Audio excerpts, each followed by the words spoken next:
Hi అండి. Hello, అందరూ ఎలా ఉన్నారు? అందరూ బాగున్నారని అనుకుంటున్నాను. నిమ్మకాయ చారు ఎలా తయారు చేసుకోవాలో చూద్దాం. ఫస్ట్ ఒక 4 నిమ్మకాయలు తీసుకొని నిమ్మకాయలు కట్ చేసుకొని ఒక్కొక్క నిమ్మకాయ 2 పీసెస్గా కట్ చేసుకొని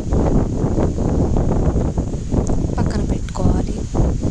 అలాగే ఇంకొక నిమ్మకాయ కూడా అలాగే కట్ చేసుకొని పక్కన పెట్టుకోవాలి. మూడో నిమ్మకాయ కట్ చేసుకొని పక్కన పెట్టుకోవాలి. ఇంకొక 4th నిమ్మకాయ కట్ చేసుకొని పక్కన పెట్టుకోవాలి.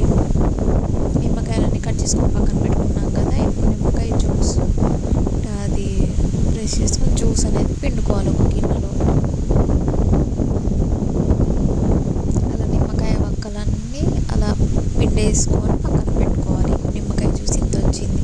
మనకు కావాల్సినన్ని వాటర్ ఇందులో పోసి పులుపు చూసుకొని మనకు కావాల్సినన్ని వాటర్ పోసుకోవాలన్నట్టు.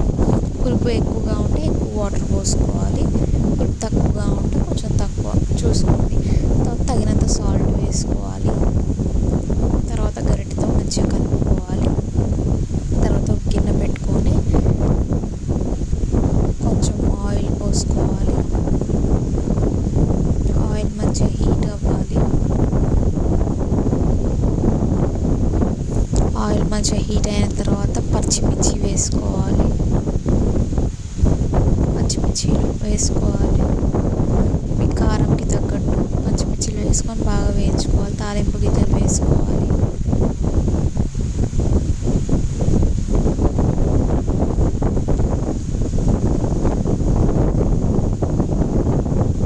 కరివేపాకు వేసుకోవాలి. తర్వాత కొత్తిమీర వేసుకోవాలి కట్ చేసుకొని. ఇప్పుడు బాగా కలుపుకోవాలి.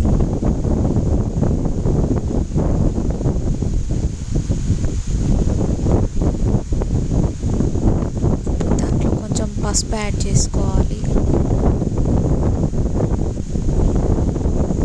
మంచిగా కలుపుకోవాలి. ఇప్పుడు తాలింపు రెడీ అయిపోయింది కదా. ఈ నిమ్మకాయ దాంట్లో తాలింపు వేసుకొని మంచిగా కలుపుకోవాలి.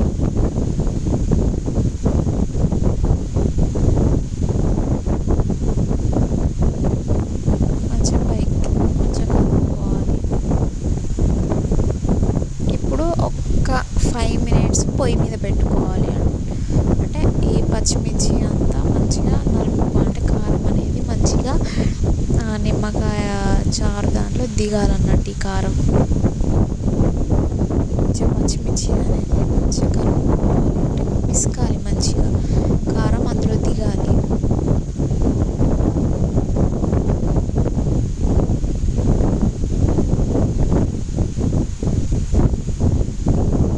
మంచిగా అట్లా నలుపుకోవాలి పచ్చిమిర్చి.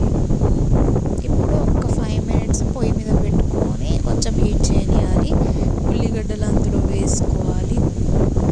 కట్ చేసి పక్కన పెట్టుకున్న ఉల్లిగడ్డలు మంచిగా వేసుకోవాలి. ఒక 5 minutes చాలు. పొయ్యి మీద పెట్టుకున్న దించేసుకుంటే నిమ్మకాయ చారు ఈస్ రెడీ. టేస్టీ నిమ్మకాయ చారు ఈస్ రెడీ.